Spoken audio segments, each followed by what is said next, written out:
In what way is Jesus like the Nephilim? In what way is he different? And can we find the gospel in the story of the Nephilim? That seems like a stretch, but stay with me and find out. For starters, what are the Nephilim? Good question. This has been debated by Christian and Jewish scholars for centuries. And in the house of scholars that I dine at, we bring up the Nephilim often. We don't fight or argue over this idea. We just have some good-hearted fun at the expense of one of the most difficult verses in the entire Bible. Besides, what could be more fun than saying the word Nephilim? Nephilim, Nephilium, Nephilim. Most of what we know about the Nephilim is rooted in two very short Bible passages. The first is in the section where God talks about how horribly sinful people were at the time of Noah.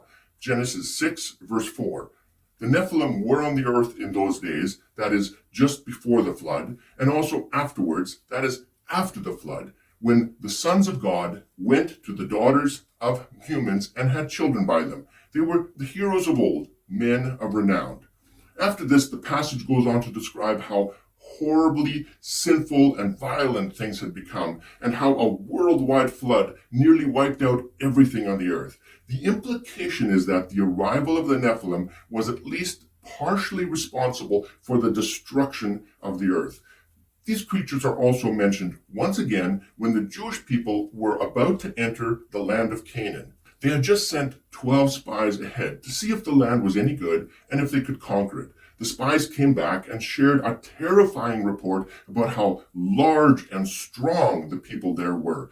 And when they gave their report, the Jewish people were so scared that they wanted to return to Egypt. Here's what the spies said. We saw the Nephilim there. The descendants of Anak came from the Nephilim. We seemed like grasshoppers in their eyes, and we looked the same to them. This second reference does not mean that there were actual giants there, but that the spies used this old story to scare the people. However, we can deduce that the idea of the Nephilim was already a highly recognized part of the Jewish culture, even though Moses had not yet written the books of Genesis. Now, what could the Nephilim have been? AI summarizes it this way. The Nephilim are mysterious, giant-like beings mentioned in the Hebrew Bible and other cultural texts, known for their great strength and stature before the Great Flood. Their origin is debated, with interpretations ranging from demonic human hybrids, rebellious angels mating with women, as in the book of Enoch, to simply powerful large human descendants of Cain or Seth, or just mighty warriors. Thus ends our AI instruction. Some Bible teachers say that this idea that the gods or the angels could mate with people is purely paganism. Demons and angels do not have physical form and can't have sex. These teachers say that this passage should be understood as an allegory or a parable of some kind. But others claim that this is historical. This event actually happened, just like the passage seems to indicate. This is literal. I won't share my opinion on this at this time. That will have to wait for future videos. Speaking of which, if you want me to make more videos, you must subscribe. It costs you nothing, but helps me giantly. Pun intended. At Dark Matter Thinker, we'll talk about Christianity, science, culture, and stuff like that, often in a new and fresh way, and we'll also touch on topics that may have been left undiscussed for far too long. I'm distorting my face and my voice because some of the topics that I'll be discussing might be a tad controversial, and I have a family, a considerable staff, and a large church to think about. Whatever the nature of these beings, whether they were real or some sort of mythology, let's examine their character and the results of their actions, and we'll contrast those with the character of Jesus. And amazingly, we'll see that the gospel is actually found in this passage about the Nephilim. I'm also counting how many times I can say the word Nephilim in one video. Let's take a look at John chapter 3, verses 16 and 17. This is the gospel in a nutshell. For God so loved the world that he gave his one and only Son, that whoever believes in him shall not perish but have eternal life. For God did not send his Son into the world to condemn the world, but to save the world through him. Let's contrast this passage with the passage about the Nephilim. According to Genesis 6, the sons of God, or false gods, or angels, whatever they were, saw the women of the world, lusted after them, and took any they wanted for themselves. This brings me to my first comparison between Jesus and the Nephilim. Comparison number 1. John 3:16 says, God so loved, but according to Genesis 6, the sons of God so lusted. And yes, we all know the difference between love and lust. Comparison number 2. God gave his only son, but the sons of God in Genesis took any woman they wanted. God gave, but the sons of God in Genesis took. Again, huge difference. Comparison number 3.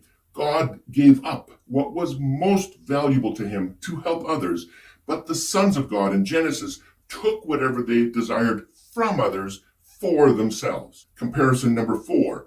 God gave the most beautiful thing in the heavens to enrich the earth, but the sons of God in Genesis took the most beautiful women on earth to please themselves. Comparison number 5. And for this one, I'm going to back up to John chapter 3, verses 14 and 15. That's just before John 3:16 for you numerically challenged types. Verse 14 says this, just as Moses lifted up the snake in the wilderness, so the Son of Man must be lifted up, that everyone who believes in him may have eternal life in him. According to John 3:14, God's Son would be lifted up. This is a clear reference to death by impalement or crucifixion.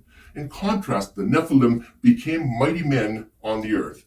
The idea is that they became dominant over all others and ruled over people by their power. They lifted themselves up for earthly glory and honor. In fact, the word Nephilim actually comes from a Hebrew word feller, that is, one who cuts things down like a tree. Some people say that the word Nephilim means fallen one, but more likely it means one who knocks others down, like a bully would knock down a smaller kid.